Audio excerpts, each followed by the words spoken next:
உலகின் ஒட்டுமொத்த தமிழர்களின் குரலாக ஒலிக்கும் சம்பா நியூஸ் தமிழ். கோவை சரவணம்பட்டியில் 3.5 கோடி மதிப்புள்ள பூங்கா நிலம் ஆக்கிரமிப்பு. மாநகராட்சிக்கு கோரிக்கை.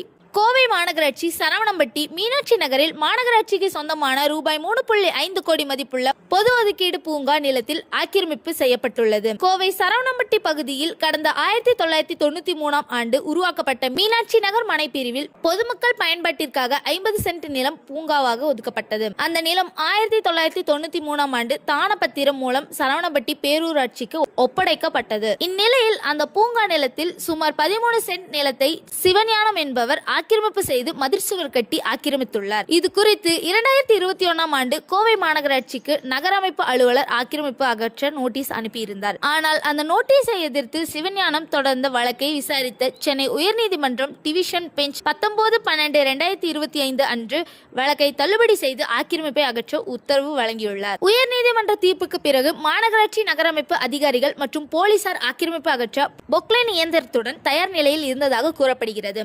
ஆனால் திடீரென நடவடிக்கையை நிறுத்த உத்தரவு வந்ததாக சமூக ஆர்வலரும் தமிழ்நாடு ரிசர்வ் சைட் பாதுகாப்பு சங்க செயலாளருமான SP தியாகராஜன் குற்றம் சாட்டியுள்ளார். அதனை தள்ளுபடி செய்து நடவடிக்கை எடுக்க சென்னை உயர்நீதிமன்றம் உத்தரவிட்டுள்ளது.